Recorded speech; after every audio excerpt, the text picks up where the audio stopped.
Good day, everyone. I am Nick. I am one of the account executives in Parliament Group, and today we're going to understand and learn about depreciation. Without further ado, let's start. First things first, let's take a look at our lesson objectives. In this presentation, I'm going to introduce you to the depreciation, and I'm going to teach you the basics of calculating the depreciation. Next, I'm going to discuss also the different methods of depreciation, how to record depreciation in financial statements, and lastly, what are the important things you must consider when depreciating. Moving forward, here is depreciation. First is its definition. Depreciation is the systematic allocation of the depreciable amount of an asset over its useful life.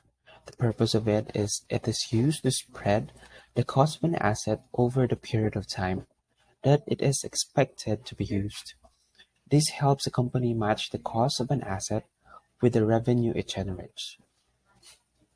Next is how to calculate the depreciation. The depreciation is calculated by dividing the depreciable amount of an asset by its useful life. So the depreciable amount is the cost of an asset minus its salvage value, which is the expected value of an asset at the end of its useful life. The useful life it is estimated period of time that an asset is expected to be used by the company. Next are the depreciation methods. There are several methods of calculating depreciation, including straight line method, declining balance method, and sum of years digits method.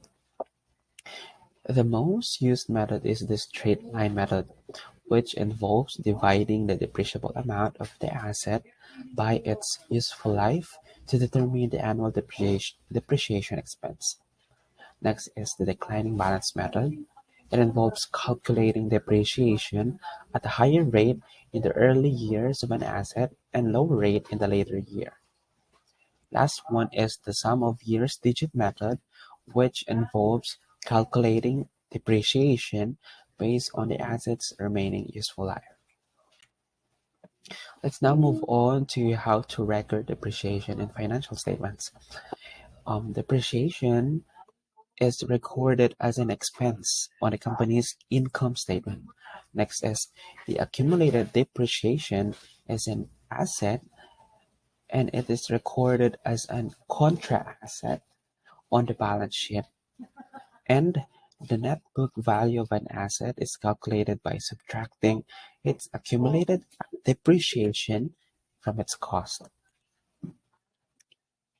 And lastly, here are some few considerations for depreciating. Number one, it is important to choose an appropriate depreciation method and useful life for an asset.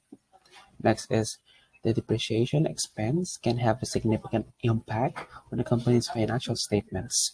So it is important to accurately estimate the depreciation of an asset.